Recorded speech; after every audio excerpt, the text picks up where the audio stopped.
इतिहास म्हणजे भूतकाळ नाही. प्रत्येक भूतकाळ प्रेरणा देत नाही.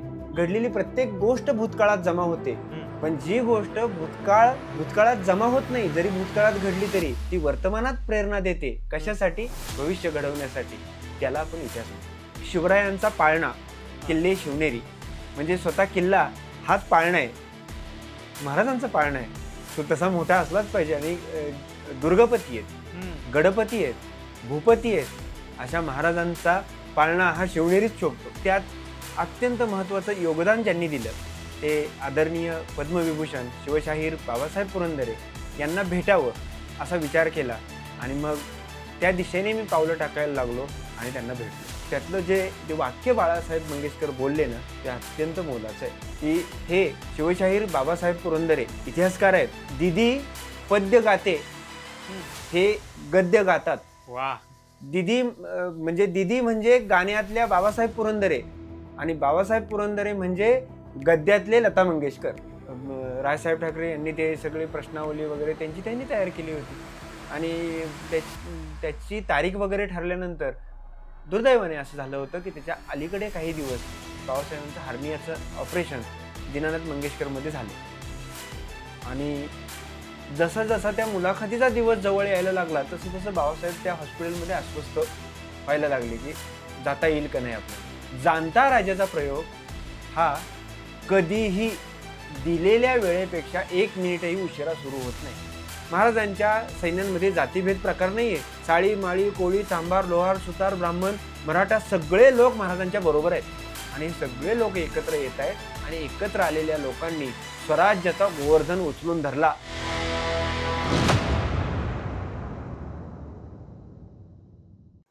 नमस्कार मित्रांनो, आपल्या आजच्या भागात आलेले व्यक्ती असे आहेत ज्यांचं नातं जोडलं होतं थेट जिवंत इतिहासाशी.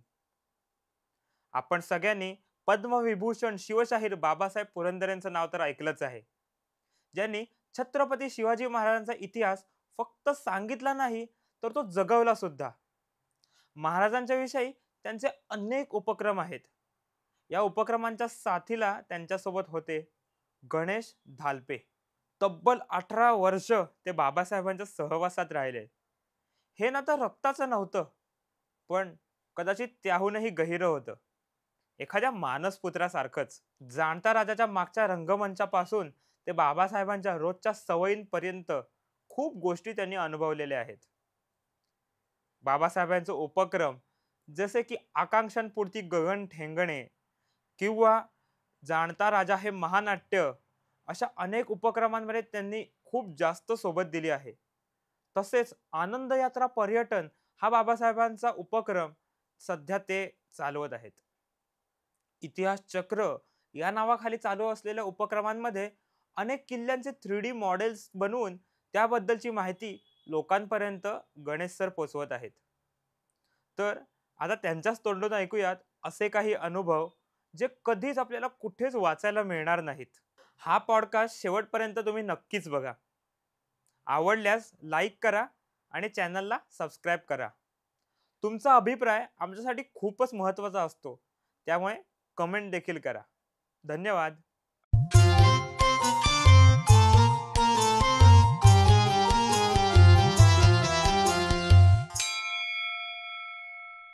नमस्कार सर, स्वागत आहे तुमचं द HCF स्टुडिओमध्ये.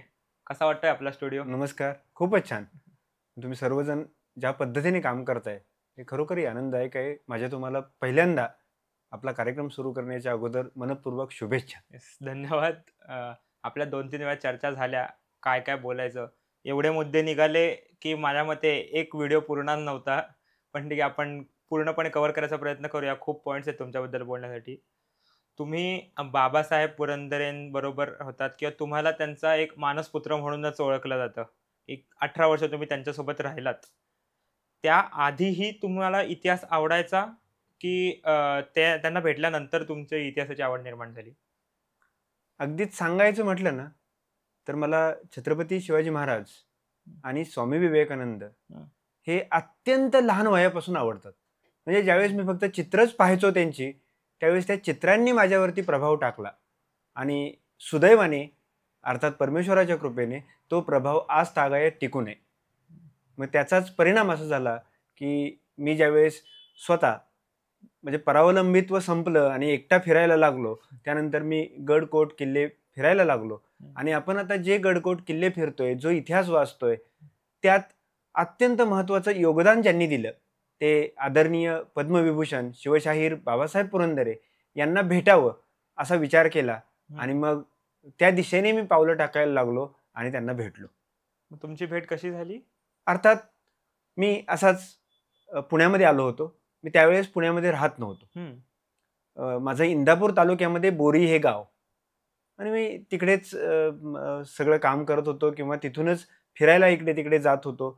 कुठेही जायचं म्हटलं तरी आमच्या गावापासून जवळचा किल्ला किमान 100 किलोमीटर, म्हणजे पुरंदर सारखा घेतला तर. पण तरीही माझी ती भटकंती चालूच होती. पण एकदा पुण्यामध्ये असाच विचार करत असताना योग असा आहे की मी आपल्याच दांडेकर पुलाच्या तिथे जो रामकृष्ण मठ आहे त्या मठातल्या मंदिरामध्ये मी बसलो होतो. आणि बसल्यानंतर एकदम मला असं वाटायला लागलं की आपण इतिहासाची थोडीफार भटकंती करतोय, काही शिकण्याचा, काही पाहण्याचा प्रयत्न करतोय, तर आपण शिवशाहीर बाबासाहेब पुरंदरे यांना भेटलो तर ती कल्पना ही एखादा पृथ्वीचा टवका काढावा आणि एखादा कारंजा एकदम बाहेर यावा ना, तशी ती एकदम मनामध्ये उचंबळून आली. आणि मी तिथून उठलो आणि तो शोध घ्यायला लागलो. अर्थात मला पुरंदरे प्रकाशनचा नंबर होता, तिथून मी पर्वतीचा त्यांचा घरचा पत्ता घेतला आणि मी त्यांना भेटायला गेलो. ती आमची पहिली भेट. खरं तर फक्त जायचं, या महापुरुषाचं दर्शन घ्यायचं आणि परत यायचं या कल्पनेने मी गेलो. पण माझी पहिली भेट ही किमान 2 तासांपेक्षा जास्त होती. अनेक गोष्टींवरती चर्चा, अनेक गोष्टींवरती विचारविनिमय म्हणजे त्यांच्याकडून मी ऐकण्याचंच अर्थात काम करत होतो. त्यांनी विचारलेले प्रश्न, त्याची उत्तरं देण्याचाही मी थोडाफार प्रयत्न करत होतो. अशी आमची पहिली भेट. मला आठवतंय त्यांनी त्या भेटीमध्ये एक प्रश्न विचारला की तुम्ही किल्ले पाहता का? तर मी पाहतही होतो त्यावेळेस. आणि सुरुवातीचा काळ होता, त्यामुळं आपण मोजत असतो, कारण तो एक आनंद असतो की अरे आपला एक किल्ला वाढला, आणखी एक किल्ला वाढला, आणखी एक किल्ला वाढला. तर त्या प्रश्नाचं उत्तर देताना मी त्यांना म्हटलं की मी 55 किल्ले पाहिलेत. म्हणजे मी त्यांना भेटलो त्यावेळेस मी 55 किल्ले पाहिलेले होते. अर्थात वेगवेगळ्या प्रकारचे 55. एका किल्ल्यावर किती वेळा गेला हा हिशोब नसतो त्याच्यामध्ये. तर अपेक्षा होती की रायगड पाहिला का, प्रतापगड पाहिला का, शिवनेरी पाहिला का, असा एखादा प्रश्न विचारतील. पण त्यांनी विचारलं की हडसर किल्ला पाहिलाय का? आता हा थोडासा लोकांच्या परिचयाच्या थोडा बाहेर असलेला, दुर्लक्षित वगैरे नाही, पण फारसा समोर येणारा किल्ला नाही. बरोबर. तर मला विचारल्यानंतर मी अर्थातच सांगितलं की पाहिला होता मी सुदैवाने. आणि मी त्या किल्ल्याचं वर्णन सांगायला लागलो आणि त्यांनी संपूर्ण वर्णन ऐकून घेतलं. त्याला खुंटीची वाट आहे, त्याचा मुख्य मार्ग आहे ना, तो तर खडकामध्ये कोरलेला आहे. आणि वरती किल्ल्यावरती तळघर जे केलेली आहेत ती खडकामध्ये खोदलेली आहेत. उत्तम किल्ला आहे, तुम्ही जाऊन पहा. हे जुन्नरच्या जवळ आहे. जो माणिक डोहचा परिसर आहे ना, बिबट्यांमुळे आता प्रसिद्ध आहे, त्या परिसरामध्ये तो हडसरचा किल्ला आहे. अतिशय उत्तम किल्ला आहे. आणि त्याचं वर्णन मी सांगितलं. त्याच्या पूर्वेच्या बाजूला एक वाट आहे, गजाची वाट म्हणतात त्याला.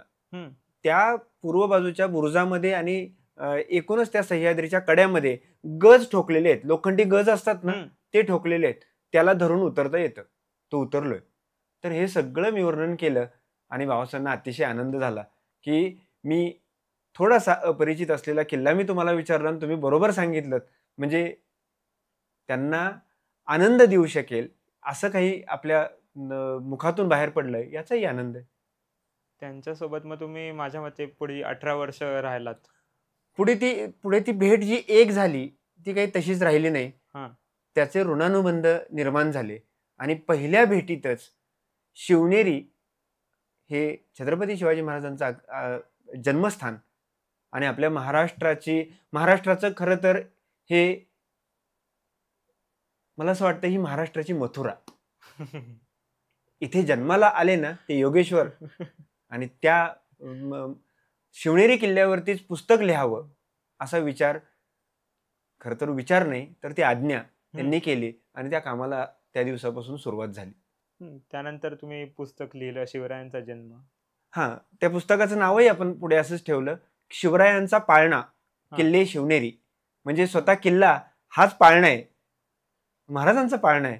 तो तसा मोठा असलाच पाहिजे. आणि दुर्गपती आहेत, गडपती आहेत, भूपती आहेत, अशा महाराजांचा पाळणा हा शिवनेरीच शोभतो. हो.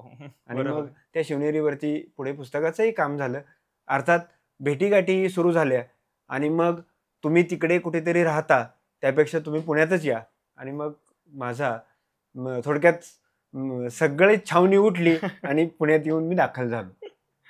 त्यांच्यासोबत तुम्ही खूप गोष्टी केल्या असाल, की आता पुस्तकाचं सांगितलं, तुम्ही पुस्तक प्रकाशन केलं त्यावेळी काहीतरी मला सांगितलेलं त्याबद्दलचं. आणि मग पुढे जसा काळ गेला, मग अनेक संदर्भ, अर्थातच आमची जी मातृसंस्था आहे अभ्यासकांची, विद्यार्थ्यांची, मी विद्यार्थी आहे, इतिहासाचा एक विद्यार्थी आहे, तर त्या विद्यार्थ्याची जी मातृसंस्था पाहिजे ती म्हणजे भारत इतिहास संशोधक मंडळ. मग त्या मंडळामध्ये जाणं येणं सुरू झालं, वेगवेगळ्या प्रकारचे संदर्भ काढणं. आणि मग शिवनेरीच्या पाळण्याची ही वीण तयार करणं हा एक कार्यक्रम एक प्रकारचा सुरू झाला. आणि त्यातून साधारणतः 2000 वर्षांचा शिवनेरीचा इतिहास ज्याच्यामध्ये येईल असं पुस्तकही निर्माण झालं. आणि यथावकाश त्याच्या प्रकाशनाचा कार्यक्रमही ठरला. तो मुंबईला जे रवींद्र नाट्य मंदिर आहे त्या रवींद्र नाट्य मंदिरामध्ये तो कार्यक्रम ठरला. कार्यक्रमाचं स्वरूपही असं होतं की आदरणीय बाबासाहेबांचा 85वा वाढदिवस आणि त्या निमित्ताने त्यांचा सत्कार आणि त्याच कार्यक्रमामध्ये पुस्तकाचं प्रकाशन. अर्थात स्वरगंधार प्रतिष्ठान वगैरे हे या लोकांनी तो आयोजित केला होता. आणि तो भव्य सोहळा रवींद्र नाट्य मंदिरामध्ये पार पडला. त्या कार्यक्रमाला गोनी नांडेकर यांच्या कन्या विनादेव, त्या नाही आहेत आता आपल्यामध्ये, पण त्या उपस्थित होत्या. आदरणीय राज ठाकरे होते. आणि या कार्यक्रमाचे अध्यक्ष आणि ज्यांचाच सत्कार होता ते आदरणीय बाबासाहेब पुरंदरे, ह्या सगळ्यांचे आशीर्वाद लाभले. पुस्तकाचा सोहळा म्हणजे कमालीचा वेगळाच झाला, तो ज्याची अपेक्षा आपण कधी करत नाही. असं काहीतरी अनपेक्षित, म्हणजे एखाद्या किल्ल्यावरती जावं आणि आपल्याला इंद्रव्रज दिसावं असं काहीतरी घडलं. इंद्रव्रज कल्पना आपल्याला माहित असेल की अहो इंद्रधनुष्य दिसलं तरी आनंद होतो, मग इंद्रव्रज जर दिसेल तर त्याचा आनंद वेगळाच. नक्कीच. आणि तो आनंद मला त्या दिवशी पाहायला, अनुभवायला मिळाला की पुस्तकाच्या प्रकाशनानंतर जे भाषण, अनेक मुद्दे त्याच्यामध्ये आले. पण ज्यावेळेस पुस्तकाचा प्रकाशनाचा हा विषय ज्यावेळेस आदरणीय बाबासाहेब पुरंदरे बोलत होते, त्या बोलता बोलता त्यांनी स्टेजवरती जवळ बोलवलं आणि त्यांच्या गळ्यामध्ये असलेला पुरंदरे घराण्याचा जो गोप आहे, जो परंपरेने चालत आलेला आहे, नवरत्न कंठा आहे तो, आणि तो गळ्यातून काढून माझ्या गळ्यामध्ये घातला. काय आणखी काय मागायचं, मी कृतज्ञ आहे. आयुष्यात अजून काय कमवायचं बाकी होतं तेवढंच. एक ही गोष्ट ज्यावेळी मिळाली त्यावेळी परमानंद घातल्यासारखं वाटलं असेल. मला अजूनही हे गोष्ट सांगताना अंगावरती शहारे येत आहेत. खाटे आले. काही गोष्टी इतक्या दैवी असतात, त्या आपल्या वाट्याला का आल्या याचं उत्तर नसतं शोधायचं, त्याचा आनंद घ्यायचा असतो. ते परमेश्वराने दिलंय आणि ते त्याकरता आपली निवड केली आहे, हेच आपलं भाग्य, बाकी काही नाही. याच्यामध्ये अहंकाराचा वारा न लागो राजसा, माझ्या या विष्णुताचा भाविकाशी, हे नामदेवरायांचं जे मागणं आहे ना तेच माझं आहे. याचा अहंकार येऊ नये कुठे. माझ्या मते बाबासाहेबांबद्दल खूप गोष्टी तुम्हीच मला जास्त सांगू शकाल बाहेरच्या माहितीपेक्षा, कारण तुम्ही खरं तर म्हणजे आयुष्यात त्यांच्यासोबत खूप मोठा टाइम घालवलेला आहे. तर त्यांच्यासोबत असे काय काय किस्से झाले, काय आठवत आहेत का? काय मोठ्या माणसाच्या जवळ राहणं म्हणजे शिक्षण असतं. म्हणजे मला नेहमी असं वाटतं की आपली जी गुरुकुल परंपरा आहे, आचार्य परंपरा आहे ना, त्याच्यामध्ये गुरु आणि शिष्य एकत्र राहतात आणि गुरूंच्या हालचालीतून, गुरूंच्या एकूण वागण्यातून शिष्य शिकत असतात. हे असंच आहे. बाबासाहेबांच्या बरोबर राहणं म्हणजे शिक्षण. अनेक गोष्टी म्हणजे आदराच्या, एकतर काय की बाबासाहेबांचा काळ हा मला जास्त काळ लाभला, त्याहीपेक्षा ते दीर्घायू असल्यामुळे त्यांनी समाजाचा, राष्ट्राचा स्वातंत्र्यापूर्वीपासून आत्तापर्यंतचा सगळाच काळ पाहिलाय. त्यामुळे एक 100 वर्षाचं शतकाचं विद्यापीठ आपली पानं उलगडून दाखवतंय ना, असं ते असायचं. की जी गोष्ट आपण आत्ता पाहतोय ना, ती 100 वर्षापूर्वी कशी असेल त्याचा समोरच एकदम ज्यांनी ते अनुभवलेलं ना, ते विचारता यायचं आणि त्यातून अनेक गोष्टी उलगडत जायच्या. लोकां ते आदराने बोलायचे. प्रत्येकाशी आदराने बोलायचे. नुसता आदर नाहीये, तर आहो जावो असायचं त्याच्यामध्ये. एकेरी उल्लेख कोणाचाही अनुपस्थित पण करणार नाहीत. आणि कडेवरच्या तान्ह्या बाळाला पण आहो जावो करणार. ही पुरंदरे घराण्याची परंपरा. कारण ते ऐतिहासिक घराणं आहे आणि ती परंपरा त्यांनी अखेरपर्यंत जपलेली आहे. त्यांचे वडीलही अर्थात स्वतः वडील मुलाला आहो जावो बोलतायत. कल्पना कशी वाटते? पण बाबासाहेब सांगायचे, आमचे वडील आम्हाला कधीही अरे तुरे नाही. अहो अहो बाबासाहेब किती चुकीचं वागलात, म्हणजे चुकीचं वागलात हे सांगताना सुद्धा अहो बाबासाहेब. तिथे एकेरी उल्लेख नाही. या परंपरेतून ते वाढले होते. अर्थात त्याचा अनुभव, अनुभूती आणि सहवास आपल्याला लाभला. लोकांशी बोलताना किती आदराने बोलावं, समोरच्याचा कुठेही अनादर होऊ नये याची काळजी आपल्या वक्तव्यातून घेतली जावी. हे पाहिले मी, पाळलेलं आहे त्यांनी अनेकदा. त्यांचा वक्तशीरपणा खूप जास्त होता की ते कुठेही वेळेच्या नंतर पोचायचे नाहीत, तर आधीच कायम पोचायचे ना. हे मी ऐकलं त्यांच्याबद्दल. म्हणजे काय आहे की आपल्याकडे वेळेवर पोहोचल्यानंतर लोक आश्चर्य व्यक्त करतात. खरंय, कारण हा अपवाद असतो ना. वेळेवर पोहोचायचंच नसतं हे गृहीत आहे. म्हणजे कोणत्याही शुभारंभाची किंवा लग्नाची वेळ, मुहूर्त कशासाठी काढायचा असतो माहितीये का? त्याच्या अगोदर लग्न करायचं नाही. त्याच्यानंतर किती उशीर झाला तरी चालतो, असं आपण मानत असतो जणू काही. पण भाऊसाहेब वेळेच्या बाबतीमध्ये इतके पक्के होते. तुम्हाला एक उदाहरण सांगतो, म्हणजे पटेल. विदर्भामध्ये अमरावतीच्या बाजूला त्यांचं व्याख्यान ठरलेलं होतं. हा काळ खूप जुना आहे. म्हणजे मला नेमकी तारीख नाही आता सांगता येणार, पण निदान 60 वर्षापूर्वीची गोष्ट असावी. 50 ते 60 वर्षापूर्वीची असावी. अमरावतीला ते एका एसटीने चालले होते, आपली शासनाची एसटी. आणि ती कुठेतरी त्यांचं व्याख्यान होतं. व्याख्यान 2-3 दिवस होती. व्याख्यानमालाच होती, एक प्रकारची छोटी व्याख्यानमाला. 7 दिवसांची नाही, पण 3 दिवसांची होती. आणि ते निघाले होते. एसटी बंद पडली. आणि इथं एसटी बंद पडल्यानंतर दुसरं साधन काहीच नाही. मग त्यांनी त्या ड्रायव्हर कंडक्टरला विचारलं की किती वेळ लागेल? ते म्हणले सांगता येत नाही. आता कधी कोण येणार तिथे दुरुस्त करायला आणि त्याच्यानंतर ती चालू होणार. तर बाबासाहेबांचं पुढे व्याख्यान पोहोचणार कसं? पुन्हा एसटी मध्ये चढले. आपलं जे काही गाठोडं होतं, साहित्य होतं, ते डोक्यावरती घेतलं आणि ते धावायला लागले. काहीतरी 15-16 किलोमीटर अंतर असावं पुढचं. आणि ते धावत पोहोचले. एका विठ्ठल रुक्मिणीच्या मंदिरामध्ये व्याख्यान होतं, तिथे ते पोहोचले. लोकांनी व्यवस्था केली होती सगळी. पण आपल्याकडे कसं आहे की उशिरा सुरू होणार हे गृहीत धरलेलं असतं. तिथे कोणीच नव्हतं. भाऊसाहेब स्वतःच 5ला व्याख्यान होतं, 5 मिनिट अगोदर जाऊन त्या व्यासपीठावरती स्वतःच बसले. कोणीच नाही. आणि 5 वाजता व्याख्यान सुरू केलं. श्रोता नाही, कोणी नाही, पण पांडुरंग होताच म्हणून. रुक्मिणी समवेत पांडुरंग ऐकायला होत. आणि बाबासाहेबांनी व्याख्यान सुरू झालं, त्याचा आवाज ऐकून लोक जमायला लागले. आणि म्हणजे श्रोता नसताना सुरू केलेलं हे व्याख्यान इतका वक्तशीरपणा. तुम्हाला आठवत असेल आणि तुम्ही कोणीतरी कधीतरी ऐकलंच असेल, एखाद्या कार्यक्रमामध्ये ते जाहीर सांगायचे की जर वेळेवर बाबासाहेब पुरंदरे पोहोचले नाहीत तर ते ऍक्सिडेंट झाला, गाडी खाली सापडले असं समजा. ही खात्री देऊ शकतो का आपण? ती अस्वस्थता आम्ही पाहिलीये. वेळ उलटून चाललाय हे झाल्यानंतर जी अस्वस्थता आहे ना, ती पाहिलेली आहे. ते वाट बघायची नाहीत. मी अनेकांना तो अनुभव असेल. मी स्वतः, नंतर माझे बंधू आहेत उमेशराव, त्यांनी सुद्धा, तुम्ही दुचाकी काढा, त्याच्यावरती आपण जाऊ, उशीर होतोय, ते अजून गाडी आलेली नाही, ते येणार नाहीयेत, आपली पटकन. आणि वय किती असेल त्यावेळेस? 93-94 वय असताना दुचाकी काढा, त्या टू व्हीलर वरती बसून, मागे बसून जिथे कार्यक्रम आहे तिथपर्यंत पोहोचवाय. पण वेळ पाळायची. इतका तो कमालीचा तो आग्रह नाही, हट्ट असायचा. माझ्यामध्ये आपल्याकडे एकच अशी गोष्ट आहे जी कधीच परत मिळू शकत नाही, तीच वेळ आहे. तिला कायम पाळलंच पाहिजे. कारण ती एकदा हातातनं गेली की काय होऊ शकेल सांगता येत नाही. आमच्या छत्रपती शिवाजी महाराजांनी नेताजी पालकरांना त्याने समयास कैसे पावला नाही. आता असं जर महाराजांच्या सारखं वागायचं म्हटलं ना तर बहुतेक सगळ्यांनाच काढून टाकावं लागेल. माणसंच उरणार नाही.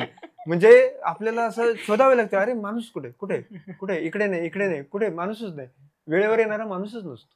5चा कार्यक्रम म्हटलं आणि नेता येणार म्हटलं की माणसंच माझ्यामध्ये 6-6:30 यावे लागतात. नंतर 7-8 नंतर नेते येणार. नाही आपण गृहीतच धरतो हो, तो उशिराच होणार आहे कार्यक्रम. कधीच पण वेळेवर वेळ होत नाही. पाळली पाहिजे. खरंय. तर त्यानंतर मी ऐकलंय की बाबासाहेबांचं मंगेशकर घराण्यासोबतचे संबंध खूप चांगले होते. अगदीच अगदी जवळचे.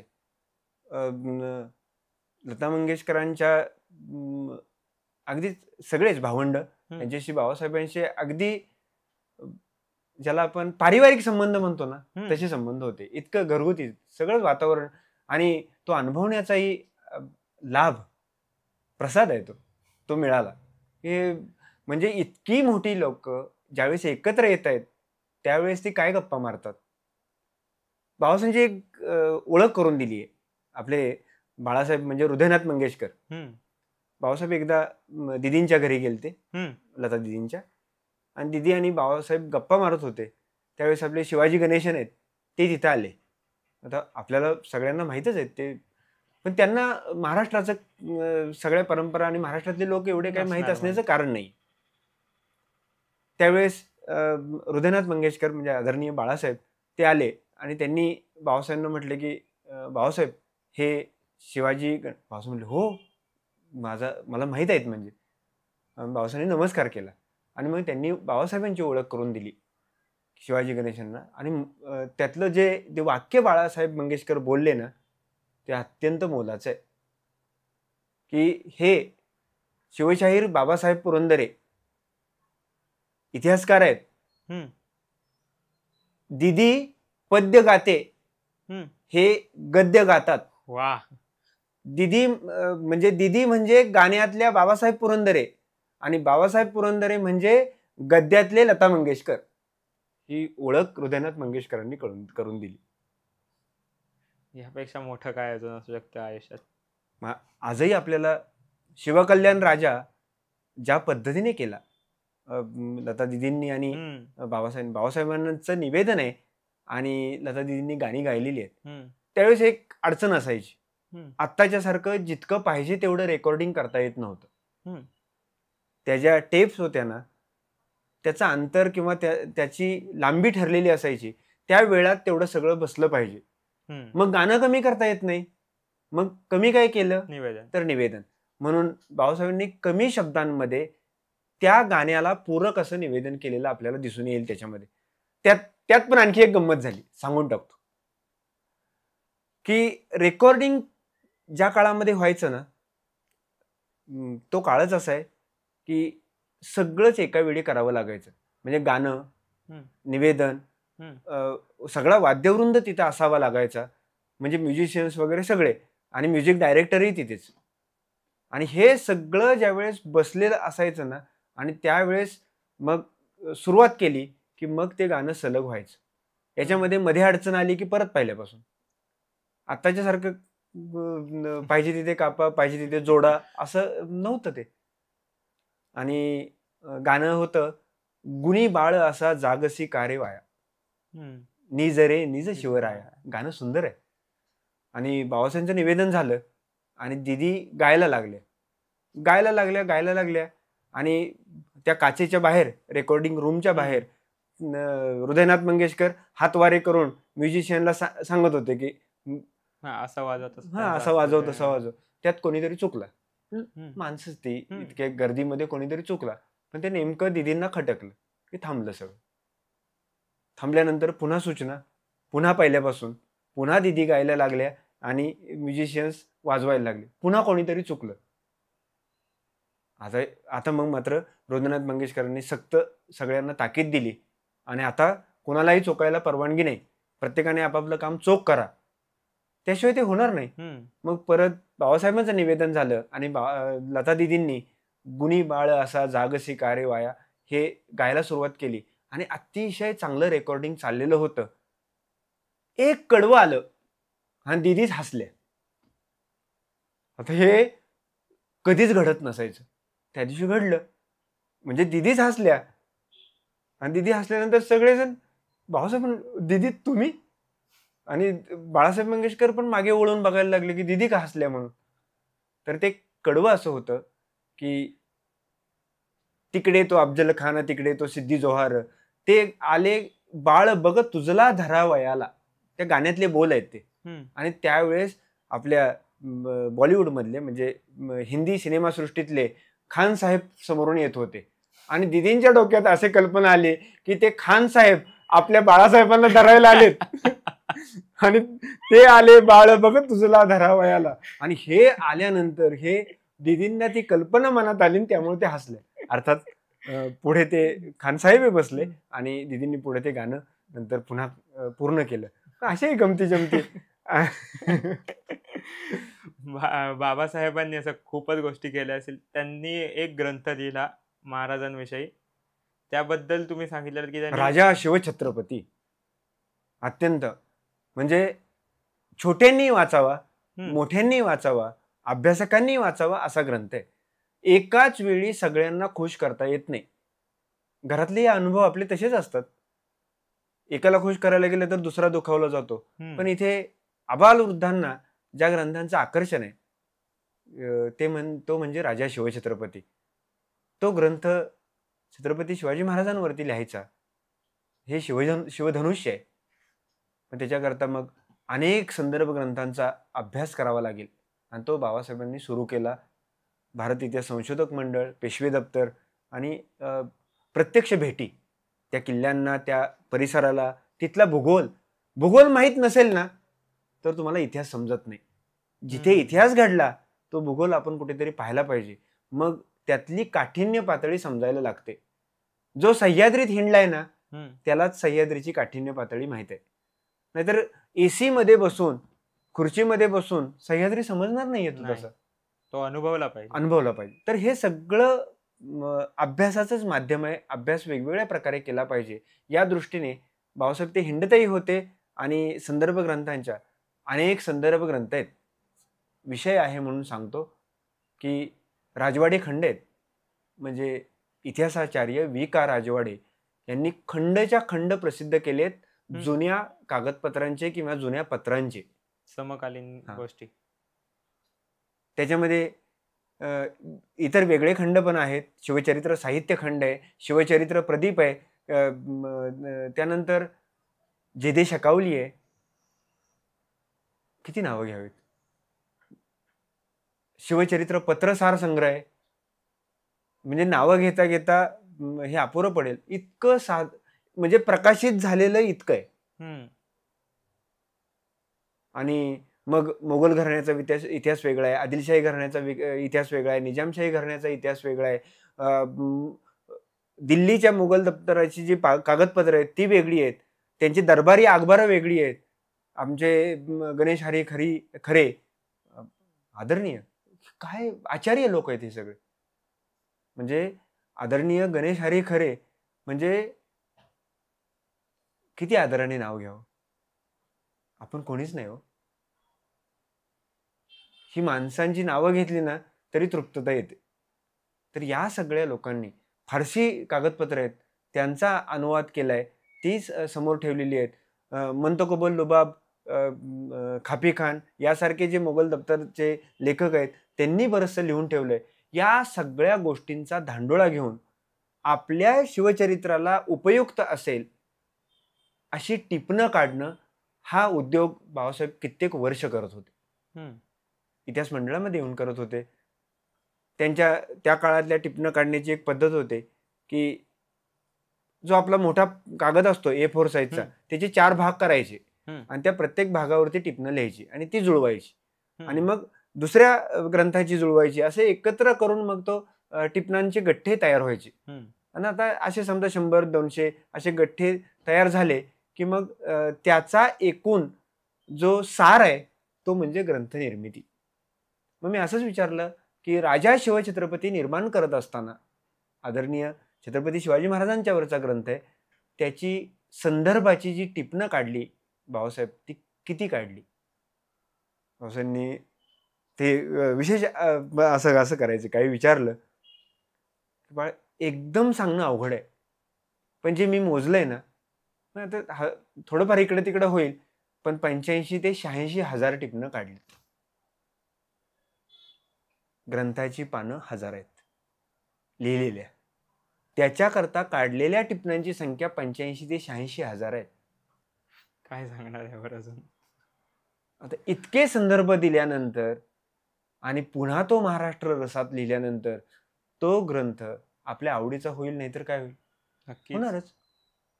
कारण इतकं सगळं सुगरणीसारखं घरटं विणलेलं आहे आणि ते घरटं आवडत नाही असं कसं होईल? ते आवडणारच आहे. ते राजा शिवछत्रपती सिद्ध झाला आणि तो आपल्या समोर आला, पण हे जी 85 ते 86 हजार टिपणं आहेत ना, ती आत्ता कुठे आहेत? तर आमचे गुरुवर्य गजाननराव मेहेंदळे मोठे मोठे आचार्य आहेत. ते पण अशा आचार्यांची परंपरा आहे इतिहास मंडळाला. तर त्या गजानन भास्कर मेहेंदळे अभ्यास करत असताना, काही संदर्भांचे गठ्ठे शोधत असताना एक दिवशी त्यांना बाबासाहेबांनी जी लिहिलेली जी टिपणं होती ना, त्याचे गठ्ठे सापडले. ते त्यांनी पाहिले. आता ते पुन्हा ते गाठोडं बांधून पुन्हा आहे तिथे ठेवून टाकलं त्यांनी. पर्वतीला आले, मी याचा साक्षीदार आहे. ते बाबासाहेबांच्याकडे एवढ्याच करता आले की बाबासाहेब एक तुम्हाला गंमत सांगायला आलोय. बाबासाहेब म्हटले काय? मी अभ्यास करत होतो आणि काही गठ्ठे काढले, काही गाठोडी काढली आणि ते गठ्ठे ते गाठोडे बघत असताना मला तुम्ही जी टिपणं केली होती तुमच्या सुहस्ताक्षरामध्ये ती सापडलेली आहेत आणि ती इतिहास मंडळामध्ये आहेत. म्हणजे मी जे म्हणतोय ना त्याला पुरावा आहे. कारण काय आहे की काही सांगायचं म्हटलं तर तुमच्याकडे काहीतरी संदर्भ असला पाहिजे, पुरावा असला पाहिजे. तर आपल्याला आजही मंडळामध्ये गेल्यानंतर ते गठ्ठे बघायला मिळतील. पण यातून तो ग्रंथ सिद्ध झाला. एक तत्व होतं त्यांचं जे शिकण्यासारखं आहे, जे मी शिकण्याचा थोडा प्रयत्न करतोय, की सत्य सांगायचं ते सत्य सांगायचं, पण ते इतकं सुंदर सांगायचं की ते आकर्षक वाटलं पाहिजे. मी माझ्या त्यांच्यावरती लिहिलेल्या छोट्या कॉम्पिटेबल बुकमध्ये वाडा पुरंदर यांचा या नावाने जे लिहिलं, त्याच्यामध्ये मी लिहिलं की सत्यच सांगायचं, पण ते सुंदर सांगायचं, त्यामुळे ते आकर्षक वाटलं. हे बाबासाहेबांच्या जीवनाचं एक प्रकारे ब्रीद होतं. अर्थात इतक्या नोट्स काढल्यानंतर आणि एखादा ग्रंथ सिद्ध झाल्यानंतर तो ग्रंथ सोन्याचं विणकाम केलेली जर असलेली जशी पैठणी असते ना, तसा असतो. तो एकतर परिधान करायचा किंवा कोणीतरी परिधान केलाय त्याचा आनंद घ्यायचा. ती पैठणी जाळून सोनं बाजूला करण्याचा उद्योग करायचा नाही. असं केलं ना तर तुम्हाला आनंद घेता येईल. तर बाबासाहेबांनी त्यांच्या आयुष्यात 12,000 पेक्षा जास्त व्याख्यानं दिली. खूप ठिकाणी त्यांची भाषणं किंवा त्यांच्या मुलाखतीही खूप व्हायरल झाल्या होत्या. त्यातलीच एक महत्त्वाची मुलाखत ठरलेली रायगडावरतीची राज ठाकरेंनी घेतलेली होती. त्यावेळी बाबासाहेब त्यांचं ऑपरेशन झालेलं हार्नियाचं काहीतरी सांगितलेलं. वेळ ठरली ना की ती पाळायची.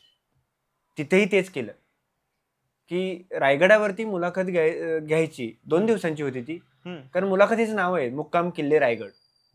तो मुक्काम आहे. 2 दिवस ती मुलाखत चालणार होती. राजसाहेब ठाकरे यांनी ते सगळे प्रश्नावली वगैरे त्यांनी तयार केली होती आणि त्याची तारीख वगैरे ठरल्यानंतर दुर्दैवाने असं झालं होतं की त्याच्या अलीकडे काही दिवस बाबासाहेबांचं हार्नियाचं ऑपरेशन दीनानाथ मंगेशकरमध्ये झालं. आणि जसा जसा त्या मुलाखतीचा दिवस जवळ यायला लागला तसं तसं बाबासाहेब त्या हॉस्पिटलमध्ये अस्वस्थ व्हायला लागले की जाता येईल का नाही आपल्याला. थोडंसं बरं वाटायला लागलं. ते टाके वगैरे होतेच, अर्थात सगळं होतंच, पण तरी त्यांनी डॉक्टरांना विनंती केली की मला त्या मुलाखतीला गेलं पाहिजे. सगळं ठरलेलं आहे, ते करून मी वाटल्यास परत येतो, पण ते काम करावं लागेल. तर डॉक्टरांनी खरं तर नाईलाज असतो, ऐकणार नाहीयेत म्हणून परवानगी दिली आणि बाबासाहेब हॉस्पिटलमधून ते हेलिकॉप्टर वगैरे त्या गोष्टी होत्या. तिथून मग ते एकदम रायगडला पोहोचले आणि ती मुलाखत पुढे 2 दिवसांची झाली. वेळ वेळ वेळ म्हणजे किती पाळायची त्याची अनेक उदाहरणं. त्याचा एक वेगळा एपिसोड होईल इतकी ती उदाहरणं आहेत. तुम्ही बाबासाहेबांसोबत एकदा सांगू का, गंमत वाटेल ना तुम्हाला. हा. ते व्यवहारही वाटेल का नाही मला माहित नाही. जाणता राजाचे प्रयोग होते हा. आणि ते मुंबईला जायचं होतं. हा. कलाकार बरेच जाणता राजाचे कलाकार म्हणजे ते गाडीभर कलाकार न्यायचे होते थोडक्यात हा. सांग.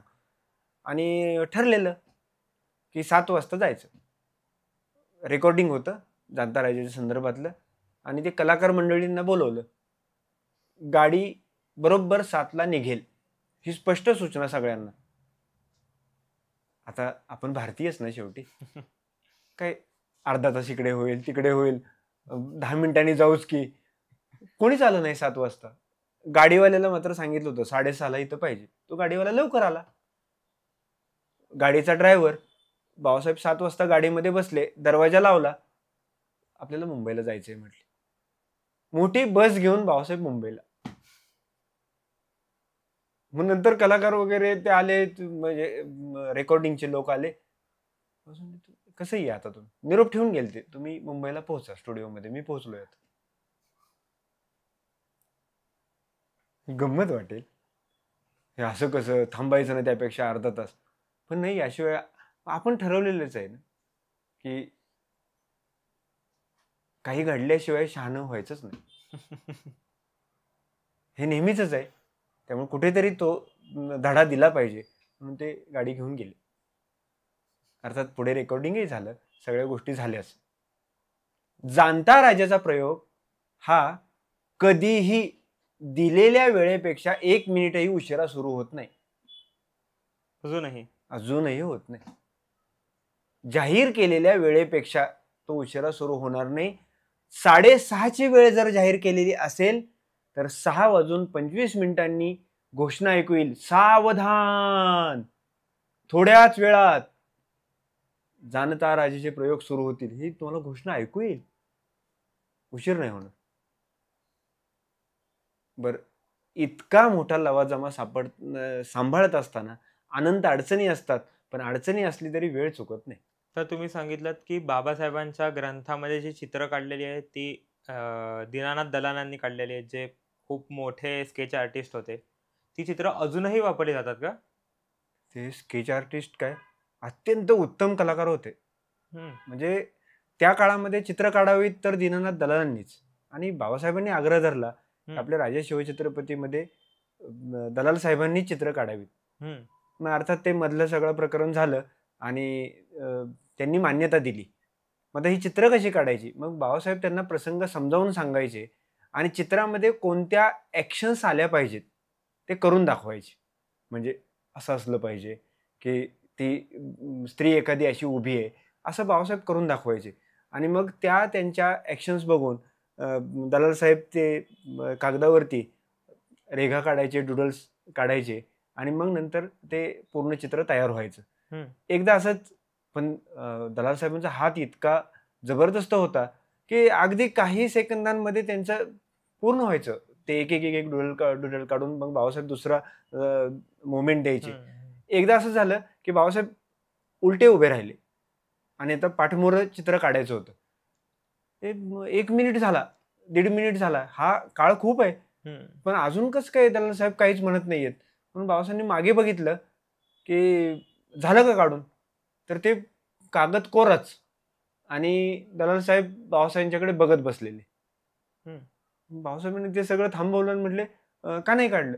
नाही, मी पाहतोय तुम्ही जे काही अभिनय करताय ना ते उत्तम आहेत. तुम्ही आमच्या गोवा अकादमीच्या नाटकामध्ये काम कराल का? म्हणजे इतकं तुम्ही उत्तम अभिनय करून दाखवताय. तो गमतीचाच भाग आहे सगळा.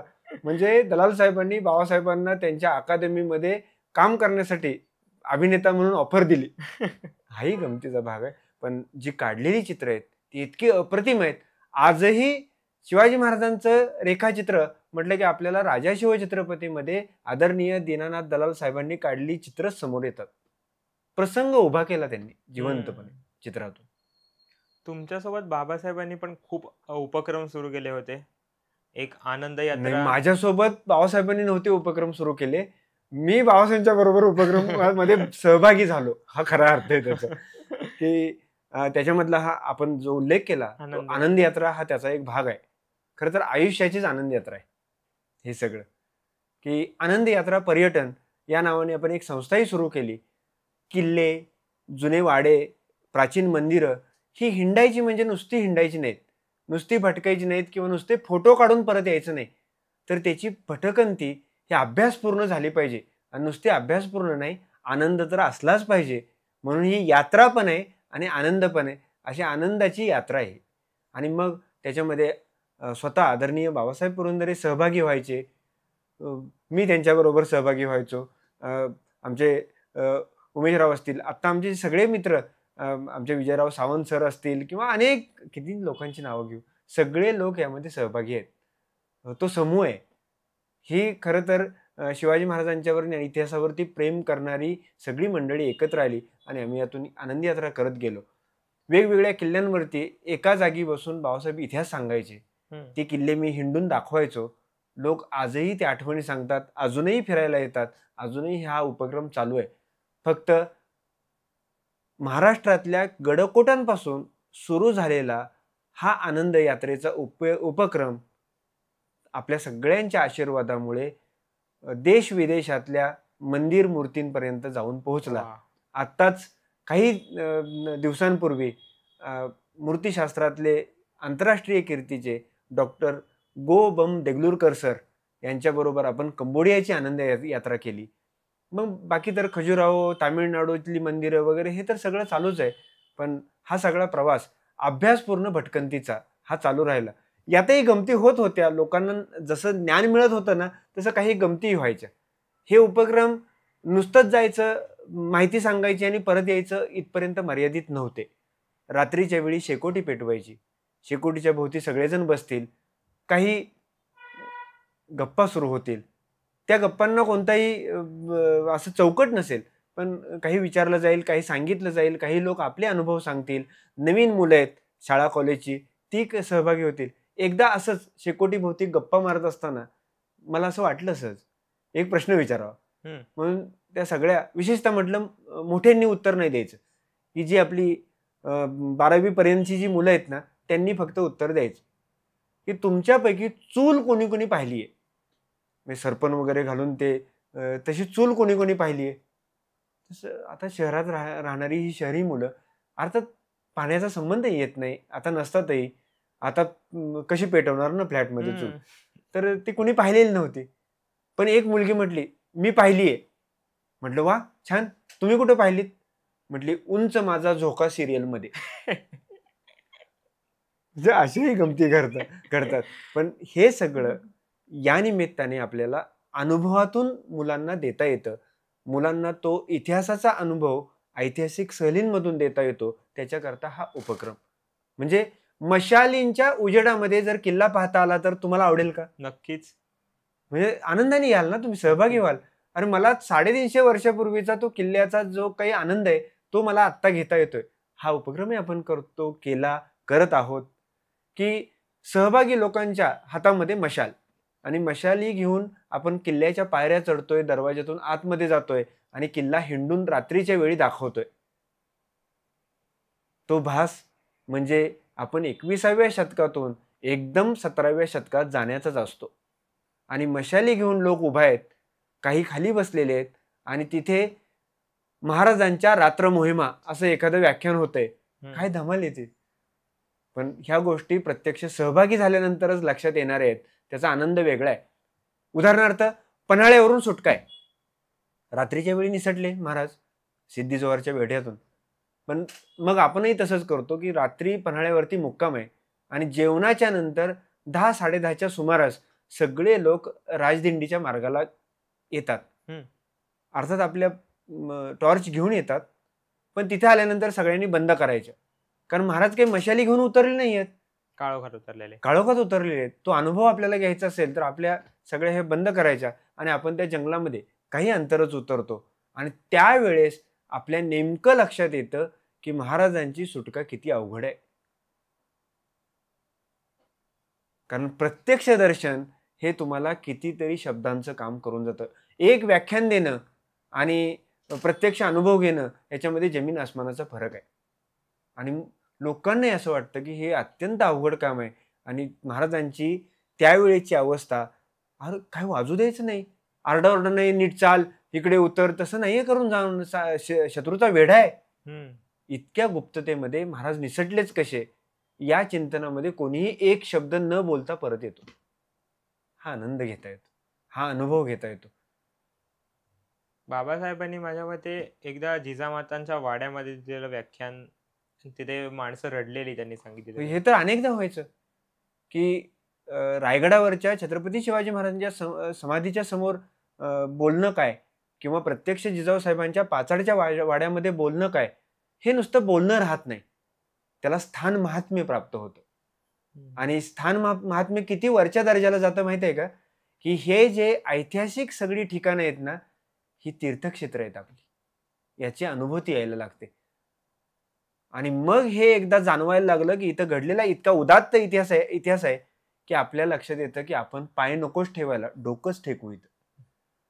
जिजाऊ साहेबांच्या वाड्यात दुर्दैवाने महाराजांच्या राज्याभिषेकाच्या नंतर 12 दिवसानंतर जिजाऊ साहेब निवर्तल्या.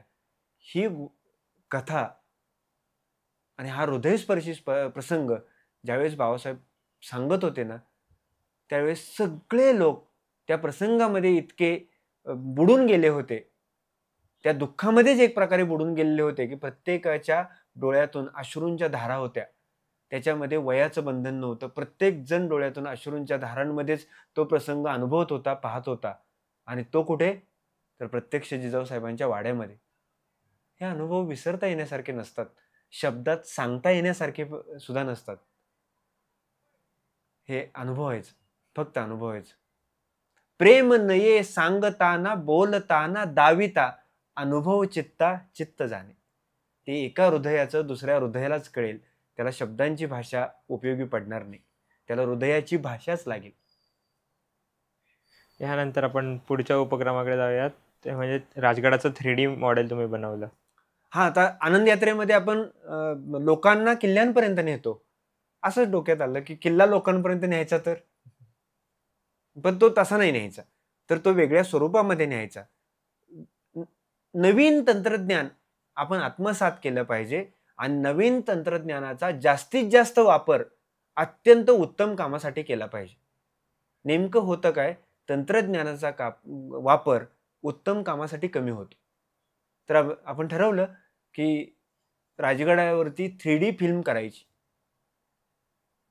पण ती एका जागी नाही करायची, तर ती फिल्म लोकांपर्यंत जाईल, तो राजगड लोकांपर्यंत जाईल आणि बसल्या जागी राजगडच आपण फिरतो आहोत, तो आनंद लोक घेतील.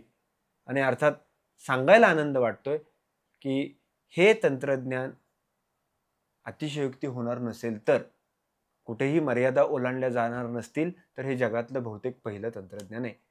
आणि एवढी खात्री आहे की भारतातलं तर हे खरोखरी पहिलं आहे. फिरत्या स्वरूपाची 3D सिस्टीम आपण निर्माण करू शकलो.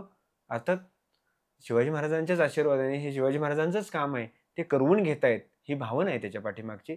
पण स्वराज्याची पहिली राजधानी आपण निमशहरी भागांमध्ये आणि खेड्यांमध्ये पण आता मुलांना, वयस्कर माणसांना, ज्या लहान मुलांना जाता येत नाही स्वतः एकट्याला, आणि वयस्कर माणसांना वयामुळे जाता येत नाही, त्यांनाही त्याचा आनंद बसल्या जागी घेता येतो.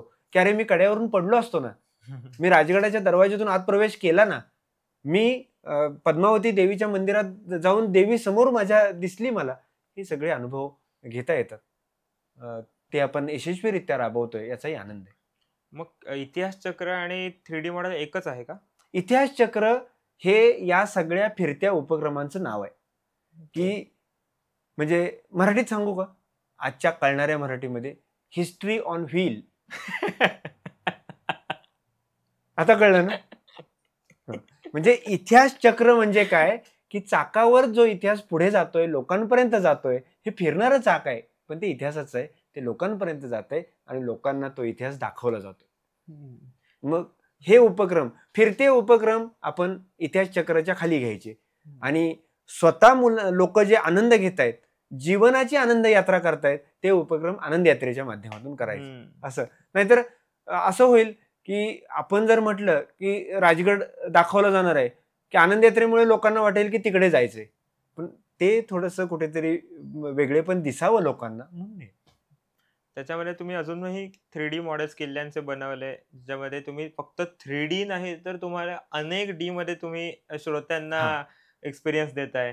किल्ला लोकांपर्यंत न्यायचा, जसं आपण आता राजगड 3Dच्या माध्यमातून नेतोय हा. तसा सगळ्या किल्ल्यांची सगळी वैशिष्ट्य ही लोकांपर्यंत नेण्यासाठी एक मॉडेल केलं की जे 15 फूट लांब आहे, 10 फूट रुंद आहे. हम्म. एक वेगळी योजना प्रेक्षागृहाची की दोन्ही बाजूला प्रेक्षक बसतील, म्हणजे समोरासमोर प्रेक्षक बसतील आणि मध्ये ते मॉडेल असेल आणि त्या मॉडेलला साऊंड अँड लाईटची व्यवस्था आहे. लाईट्स त्या मॉडेलवरती लागतील आणि साऊंड ऐकायला येईल. साऊंडला सिंक्रोनाइज केलेल्या सगळ्या लाईट्स असतील. म्हणजे उदाहरणार्थ त्या किल्ल्यावरचा नगारखाना हम्म. याची माहिती असेल ना तर नगारखान्याची लाईट लागेल. किल्ल्यावरचं जर गडमंदिर आहे त्याची माहिती असेल ना तर त्याची नुसती लाईट लागणार नाही, तर तिथले श्लोकही ऐकायला येतील. एखादा पुजारी चाललेलाही अरे हा पूजेचं ताट आहे हे सगळं दिसायला लागेल आणि लोकांना असं वाटेल की किल्ल्यावरचं गडमंदिर त्या काळामध्ये असं असायचं, मग अभंगही ऐकू येईल. आणि एवढंच नाही तर त्या स्क्रिप्टमध्ये किंवा त्या एकूण साऊंडमध्ये ज्यावेळेस वादळ वारं वगैरे सुटायला लागेल ना त्यावेळेस ते प्रत्यक्ष वादळ वारच अर्थात तंत्रज्ञानाच्या माध्यमातून ते त्या प्रेक्षकांना लागायला लागेल. आणि पाऊस ज्यावेळेस पडेल, पावसाच्या सरींचा आवाज ज्यावेळेस त्या साऊंडमध्ये येईल ना त्यावेळेस प्रत्यक्ष लोकांच्या अंगावर पाऊस पडेल. गंमत आहे ना. पण ती एवढ्यावर थांबत नाहीये. पाऊस पडल्यानंतर मातीचा एक वेगळा सुगंध येतो. तो शहरात येत नाही, कारण मातीच मिळत नाही त्या पावसाला एकदम. तुम्ही शेतांमध्ये किंवा डोंगरांमध्ये गेला ना तर त्या मातीचा एक वेगळा सुवास तो धुंद करणारा असतो. तो मृदुगंध आहे, तो ऐकायला येतो खरं तर गंध. तो तुम्हाला ऐकायला कसं, तुमचे कान तसे पाहिजे, पण तो सुवास जो येतो ना तो आपल्याला प्रेक्षागृहामध्ये पण यायला लागेल. पावसानंतर मातीचा वास, हे सगळं त्यामध्ये आपल्याला आहेच. खूप मस्त मस्त उपक्रम चालले आहेत. तुम्ही ग्रीटिंग्सचा एक केलेलं की किल्ल्यांचे माध्यम, इतिहास कोणकोणत्या माध्यमातून पोहोचवायचा, सगळ्या माध्यमातून. तुम्हाला शुभेच्छा, एकमेकांना शुभेच्छा द्यायच्याच आहेत ना तर व्हॉट्सअपवरती देऊन बस झालं ना. पुन्हा एकदा आपण हातातून एखादं कार्ड देऊ आणि ते माझ्या महाराजांच्या किल्ल्यांचं असेल, केवढा आनंद आहे घेणाऱ्याला आणि देणाऱ्याला पण. मी दिलं काय तर महाराजांच्या एका किल्ल्याचं ग्रीटिंग दिलं आणि समोरच्याला अरे मला ग्रीटिंग मिळालं ते महाराजांच्या एकदम शिवनेरीचं मिळालं, त्याचाही आनंद आहे. आणि मग त्याच्यावरती शेवटच्या पानावरती, ज्याला मलपृष्ठ म्हणतो, त्याच्यावरती एखादा संदेश असेल ऐतिहासिक. आणि मग अर्थातच तुम्ही ज्याला दिलंय त्याचा तुम्हाला लिहायला मध्ये जागा आहेच, पण काय आहे, इतिहासाचा स्पर्श व्हायला पाहिजे आणि त्यातून नवीन इतिहास घडण्याची प्रेरणा निर्माण व्हायला पाहिजे. हौस असेल ना तर फुलबागा फुलवता येतात, हौस असेल ना तर फळबागा फुलवता येतात, पण हौस असेल तर राष्ट्रकार्य नाही करता येत. तिथे त्यागाची आवश्यकता असते. त्यागाबरोबर जर हौस असेल ना तर मग तुम्हाला राष्ट्रकार्यामध्ये भाग घेता येत. हौसेने फुलबागा आणि फळबागा फुलतात, त्यागाने राष्ट्रकार्य उभा राहतं आणि त्यागाचीच हौस निर्माण झाली की शिवचरित्र निर्माण होतं. वा, हे त्यागाची हौस असलेली मंडळी एकत्र आली आणि शिवाजी महाराजांनी युगांना, आता शतकच झालेत, पण युगानुयुग ज्या इतिहासाची प्रेरणा मिळत राहील असा इतिहास निर्माण करून दाखवला. इतिहास म्हणजे भूतकाळ, आत्ता चालू आहे तो वर्तमान, पण वर्तमानात भूतकाळात घडलेला म्हणजे इतिहासाचा वापर करून आपलं भविष्य कसं उज्ज्वल करता येईल या बाबतीतला तुमचा एक उपक्रम होता जो तुम्ही बाबासाहेबांबरोबर करायचा, एक अनस्क्रिप्टेड शो, आकांक्षांपुरती गगन ठेंगणे. त्याबद्दल काय सांगा? इतिहास म्हणजे भूतकाळ नाही, पहिलंच वाक्य माझं. कारण प्रत्येक भूतकाळ प्रेरणा देत नाही. घडलेली प्रत्येक गोष्ट भूतकाळात जमा होते, पण जी गोष्ट भूतकाळात जमा होत नाही, जरी भूतकाळात घडली तरी ती वर्तमानात प्रेरणा देते. कशासाठी? भविष्य घडवण्यासाठी. त्याला आपण इतिहास म्हणतो. इतिहास जरी मागे होऊन गेलेली गोष्ट असेल तरी आजही मला सांगताना, तुम्हाला ऐकताना त्याचा आनंद आहे. नुसता आनंद नाही तर भविष्याची कुठेतरी प्रेरणा आहे त्याच्यामध्ये. म्हणून इतिहासाचा उपयोग हा वर्तमानामध्ये प्रेरणा घेण्यासाठी आणि भविष्यातल्या महत्वाकांक्षा पूर्ण करण्यासाठी व्हावा, या अपेक्षेने आणि या उद्देशाने एक प्रयोग मी आणि बाबासाहेब द्विपात्री प्रयोग रंगमंचावरचा, आणि त्याचं नाव ठेवलं होतं आकांक्षांपुढती जिथे गगन ठेंगणे. झाली आता 13 वर्ष होऊन गेली ह्या गोष्टीला, आणि पुढे आम्ही खूप प्रयोग केले. सुरुवात झाली यालाही 13 वर्ष झाली, पण पुढे आम्ही खूप प्रयोग केले याचे. आणि हा अनस्क्रिप्टेड होता. जाईपर्यंत काय बोलायचं हे ठरवायचं नाही, बोलायचं ते इतिहासावर, ज्या प्रेरणादायी इतिहासावर, आणि प्रेक्षकांना भविष्याच्या प्रेरणा मिळाल्या पाहिजेत असा तो. आणि तो इतका सुंदर व्हायचा, ते माझ्या दृष्टीने अतिशय मोठं चॅलेंज होतं. पण याच्याही पेक्षा बाबासाहेबांच्या बरोबर ते व्यासपीठ सांभाळता येते, व्यासपीठावरती थांबता येते, व्यासपीठाचा आनंद घेता येतोय, हा भाग वेगळा होता. कधी तिथे झालं असं का व्यासपीठावर की आता काय बोलायचं सुचतच नाहीये? असं नाही झालं. उलट असं झालं की आता खूप वेळ झाला, आता थांबूयात. पुढच्या प्रयोगाला पुढचं काय बोलूयात. काही इतिहास अनंत आहे आपला. हो. आणि तुम्हाला एक सांगू का, की जसं जसं कार्यक्रम पुढे सरकायचा ना, तसं आमच्या लक्षात यायचं की क्षितिजही पुढे सरकतंय. कार्यक्रमाचं क्षितिजही पुढे सरकतंय, कारण धावणाराचं चालणाराचं क्षितिज नेहमी पुढे सरकत असतं. तो अनुभव त्या प्रेरणादायी इतिहासामुळे मिळायचा. राम तेरा चरित्र स्वयं ही काव्य है, कोई कवी बन जाय सहज संभाव्य. ही जी गोष्ट प्रभू रामचंद्रांची, तीच छत्रपती शिवाजी महाराजांची.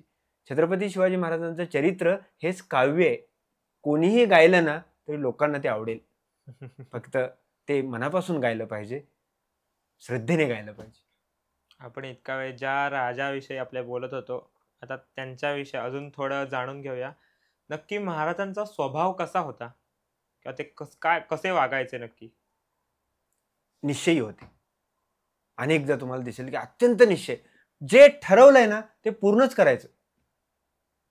तुम्ही काय शिवचरित्र संपूर्ण सांगणं आत्ता अवघड आहे, पण तुम्ही अनेक उदाहरणं तुमच्या डोळ्यासमोर येतील की महाराजांनी जे ठरवलं ना, जैसे ठरले तैसेच होईल. जसं ठरलं ना तसंच होणार, त्यात काही बदल होणार नाही. इतकं ते निश्चयी स्वभाव होता. आणि महाराजांनी अफजल खानाला ठरवलं भेटायचं आणि पुढे काय करायचं ते ठरवलेलं आहे. शाहिस्तेखानाला शास्त करायची ठरवलेलं आहे. औरंगजेबाच्या भेटीला जायचं ठरवलेलं आहे, ते पूर्ण केलं त्यांनी महाराजांनी. महाराजांचा स्वभाव आहे. लहानपणीच आपल्याला हे राज्य व्हावे ही श्रींची इच्छा आहे, हे नाटक, तुम्ही नाटकाचं नाव ऐकलंच असेल, पण महाराजांनी हे अनेकदा त्यांच्या उदाहरणातून सिद्ध करून दाखवलंय की मला जे करायचंय की ते करण्यासाठी मी उभा आहे. एक महत्वाकांक्षा महाराजांची एका पत्रामध्ये, किंवा ते पत्र अर्थातच परकीय आहे, पोर्तुगीजांनी लिहिलेला एक अहवाल आहे, त्याच्यामध्ये महाराजांची एक महत्वाकांक्षा सापडते. सुदैवाने ती लिखित स्वरूपामध्ये आहे. सिंधू नदीच्या उगमापासून कावेरीच्या दक्षिण तीरापर्यंत अवघा मुलूक आपला, तो मुक्त करावा ऐसा मानस आहे. तीर्थक्षेत्रे महाक्षेत्रे सोडवावीत ऐसे आमच्या मनी आहे, या कारणे हा प्रपंच मांडला. कशासाठी केलंय सगळं हे? पश्चिम महाराष्ट्र आणि पुणे नाही, संपूर्ण हिंदुस्थान मुक्त करण्यासाठी. त्या मुक्ततेचा वसा घेऊन मी उभा आहे, ते व्रत घेऊन उभा आहे. आणि व्रत हे नेहमी अवघड असतं, ते महाराजांनी घेतलं. महाराजांचा हा निश्चयी स्वभाव, महत्वाकांक्षी स्वभाव आपल्याला दिसतो, अनेक उदाहरणांमधून दिसतो. मग महाराजांनी स्वराज्याच्या कामाला सुरुवात केली ती सह्याद्री या दख्खन या भागातच का केली? आता हिंदुस्थान अख्खं जर मुक्त करायचं होतं तर कुठूनही सुरुवात होऊ शकली असती, मग इथूनच का केली? अगदी अगदी अचूक प्रश्न येतो. कारण का, आत्ता आपण MBA मध्ये सॉर्ट अनालिसिस करतो, बरोबर ना? आपले स्ट्रेंथ काय, विकनेसेस काय आहेत, ऑपॉर्च्युनिटीज काय आहेत त्याच्यामध्ये. महाराजांनी त्याचा विचार केला, पण MBA चा अभ्यास न करता केला. ते प्रॅक्टिकल करत होते, प्रत्यक्ष आहे. आपली स्ट्रेंथ काय आहे, तर आपल्याकडे कमी लोक आहेत, कमी युद्ध साहित्य आहे आणि सामान्य लोक आहेत. त्या सगळ्या लोकांना एकत्र करून आपल्याला महत्वाकांक्षा मोठी आहे, पण ती पूर्ण करायची आहे. पण ही पूर्ण करण्याकरता आपल्याला पुरेसं बळ नाहीये कोणत्याही स्वरूपाचं. मग स्ट्रेंथ नाही. आता ह्या जर आपल्या विकनेसेस आहेत, तर आपल्याला स्ट्रेंथ कोणती आहे, तर अत्यंत अवघड असलेला सह्याद्री ही आपली स्ट्रेंथ आहे. इतकं सह्याद्री महाराजांच्या अगोदरही होता, पुढेही राहिला, पण सह्याद्रीचा इतका अचूक उपयोग करणारा हा राजा पाहिला. हम्म. इतका अचूक उपयोग केला की शत्रूला ती परिस्थितीची अडचणीची निर्माण करून टाकली आणि आपलं राज्य हे वाढवत राहिले. आणि जसा सह्याद्रीचा उपयोग केला तसाच समुद्राचाही उपयोग केला. सह्याद्री ताब्यात आल्यानंतर समुद्राकडे महाराजांनी लक्ष दिलं. ते कोणाकरता? जे जलचर शत्रू आहेत त्यांच्याकरता. सिद्धी, डच, पोर्तुगीज, फ्रेंच, इंग्रज हे परदेशातून आलेले आणि हिंदुस्थानचे शत्रू आहेत. यांचा पायबंद जर यांना पायबंद घालायचा असेल तर समुद्रावरती आपली सत्ता पाहिजे. आणि मधल्या अनेक शतकांमध्ये खंडित झालेला जो आरमाराचा उपक्रम आहे किंवा आरमाराची जी महत्वाकांक्षी योजना आहे ती महाराजांनी पुन्हा राबवली. म्हणून महाराजांना काय म्हणतात माहिती आहे आता नेव्हीमध्ये? Father of the navy. आपल्या नौदलाचे जनक कोण आहेत? छत्रपती शिवाजी महाराज. काय अभिमान वाटतो की इतका दूरदर्शी राजा होता, स्वतःचा आरमार निर्माण केलं. एका वाक्यात सांगतो की हे निर्माण केलेलं ताजं आरमार पुढच्या 7 वर्षांमध्ये जगभर राज्य करणाऱ्या या जलचर शत्रूंना भीतीदायक वाटायला लागलं. लिखित नोंद आहे. त्या महाराजांचा आरमार आम्हाला भीतीदायक वाटतं. पोर्तुगीज म्हणतायत, इंग्रज म्हणतायत, सगळ्यांनाच वाटत होतं. हे इतक्या कमी काळामध्ये महाराजांनी निर्माण केलं. आणि साथीला कोण होते माहितीये? की सह्याद्रीच्या दऱ्याखोऱ्यामध्ये राहणारे आणि समुद्राच्या काठावरती म्हणजे आगरी, भंडारी, कोळी हे जे लोक आहेत जे समुद्राशी मैत्री करतात ते लोक आहेत. आणि आमचे सगळे महाराजांच्या सैन्यांमध्ये जातीभेद प्रकार नाहीये. साळी, माळी, कोळी, चांभार, लोहार, सुतार, ब्राह्मण, मराठा सगळे लोक महाराजांच्या बरोबर आहेत. आणि हे सगळे लोक एकत्र येत आहेत आणि एकत्र आलेल्या लोकांनी स्वराज्याचा गोवर्धन उचलून धरला. महाराजांनी करंगळी लावली आपल्या सहकाऱ्यांबरोबर आणि स्वराज्याचा हा गोवर्धन इतका वर आणि उंच उचलला की आपल्याला आता कोणत्याही प्रकारची जरी वृष्टी झाली तरी आपण शाबूत असतो. बरोबर. महाराजांविषयी बोलताना म्हणजे एक वाक्य जरी ऐकलं तरी त्यातनं खूप जास्त ज्ञान आपल्याला मिळतं. मला हे खूप गोष्टी माहीत नव्हत्या त्या मला आज समजल्यात की आणि त्या अजूनही समजत जातील. इतिहासाचा अभ्यास केल्याने नक्कीच मलाही भविष्यात फायदा होईल त्या गोष्टीचा. आपल्या पॉडकास्टचा एक स्पेशल पार्ट असतो तो म्हणजे फन सेगमेंट.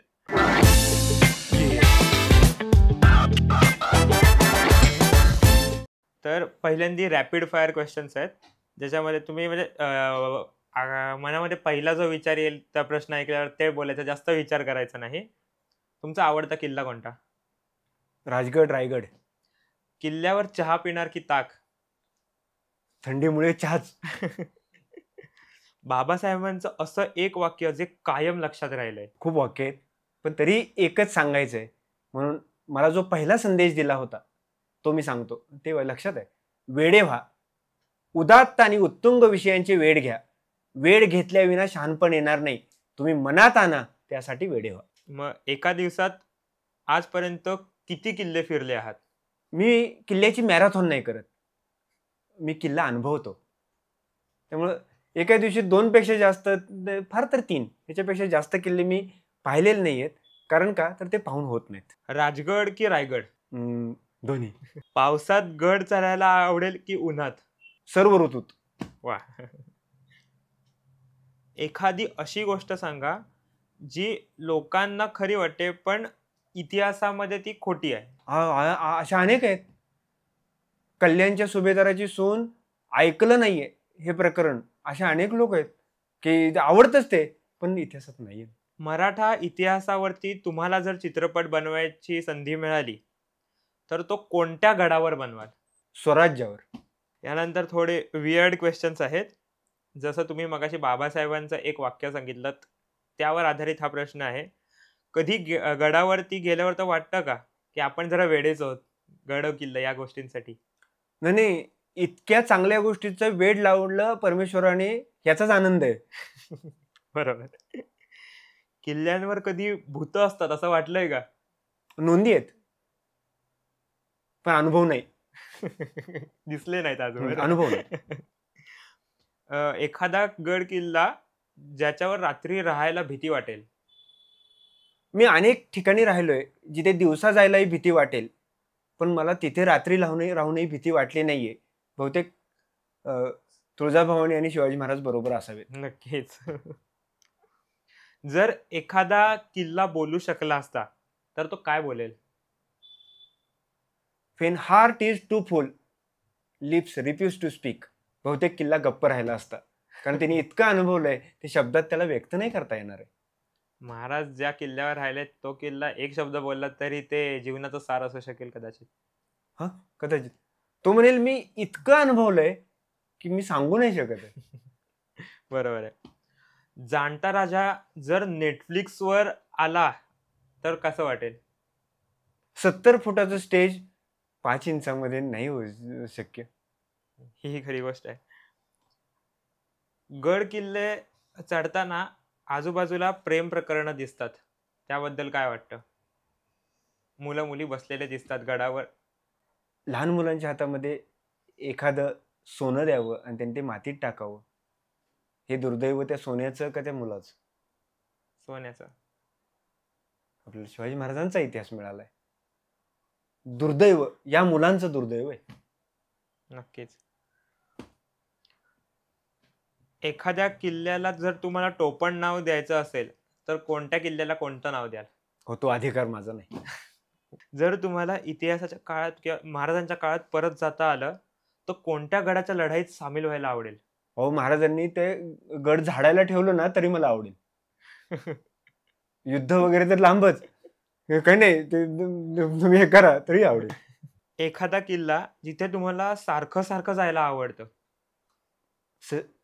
सगळेच तसं म्हटलं तर, पण तरीही राजगड, रायगड, सिंधुदुर्ग, शिवनेरी, प्रतापगड, यादी वाढतच जाईल. एखाद्या गडावरचा सर्वात अविस्मरणीय क्षण?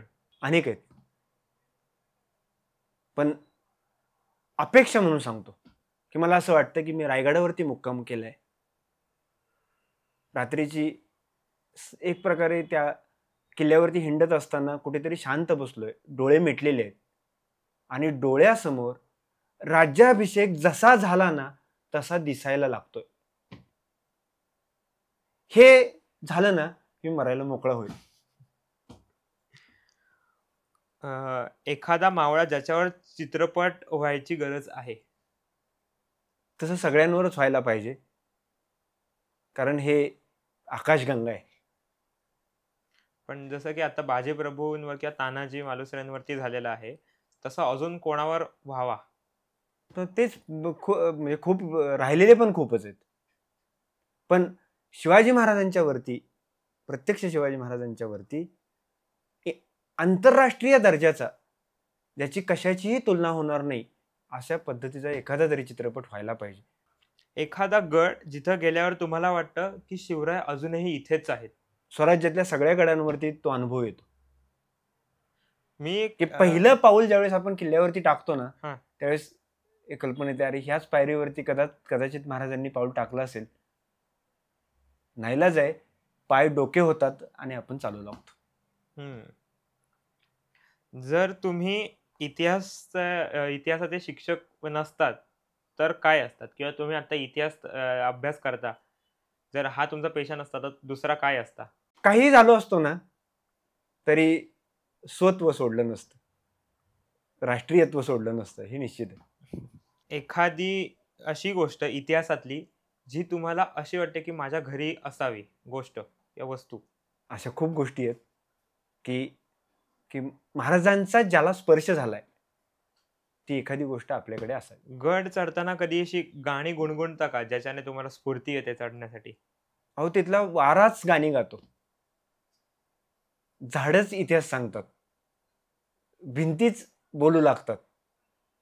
आपण वेगळं गुण, फक्त हे वाईट वाटतं की अशा किल्ल्यांवरती गळ्यामध्ये मोठे मोठे स्पीकर अडकवून काहीतरी थैथयाट चाललेला असतो ना, याचं निश्चित वाईट वाटतं. मी आता कोकणातला आहे, चिपळूणचा. चिपळूणमध्ये एक गोळकोट नावाचा किल्ला आहे, पाहिलं जिथे फारसे आता अवशेष उरलेले नाही. एक छोटा दरवाजा उरला आणि 2-4 तोफा उरलेल्या आहेत आणि देवीचं मंदिर आहे.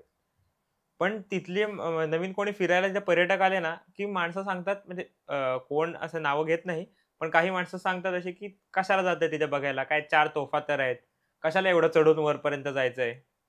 पण माझ्या मते ती एक जरी तोफ असेल ना तरी ती बघायला आवर्जून तिथे गेलं पाहिजे. ज्यांनी साखर खाल्लेली नसते ना हम्म. त्याला त्याची गोडी नाही कळत. ती त्यावेळेसच कळते ज्यावेळेस तो प्रत्यक्ष चाखतो. असं आहे ते. फार मजा आली तुमच्याशी गप्पा मारून. खूप बाबासाहेबांबद्दल किंवा महाराजांबद्दलही खूप अनेक गोष्टी शिकायला मिळाल्या, ऐकायला मिळाल्या, ज्या कदाचित बाहेर कुठेच मला नाही ऐकायला मिळणार. कारण तुम्ही त्यांच्या सोबत खूप वेळ घालवलेला आहे. त्यांच्याविषयी तुम्ही खूप अनुभवलेलं आहे. त्यामुळे मजा आली. परत नक्की भेटूया आपण. परत नक्की भेटूया. आणि जे म्हटलो तेच की शिवाजी महाराजांचं चरित्र हे आपल्याला मिळालेलं अत्यंत मोलाचं साधन आहे. आणि ते राष्ट्र निर्माण करण्यासाठी, राष्ट्रीय चारित्र्य निर्माण करण्यासाठी याच्यापेक्षा प्रभावी साधन आत्ता तरी नाही. त्यामुळं जनमानसांवरच आणि विशेषतः तरुणांवरती छत्रपती शिवाजी महाराजांचा जो प्रभाव आहे त्याचा उपयोग करून आपल्याला त्या तरुणांना राष्ट्रकार्यामध्ये आणता येईल या अपेक्षेने आपण महाराजांचा तो आदर्श घेतला पाहिजे. त्यातला एक गुण आपल्यामध्ये यावा याकरता प्रयत्न केले पाहिजेत. कारण तो परिस्पर्श आहे. आपल्यासारख्या लोखंडाचं सोनं झाल्याशिवाय राहणार नाही ही खात्री आहे. वा. याच नोटवरती आपण आपला आजचा पॉडकास्ट एंड करूया. धन्यवाद. धन्यवाद. पुन्हा भेटू.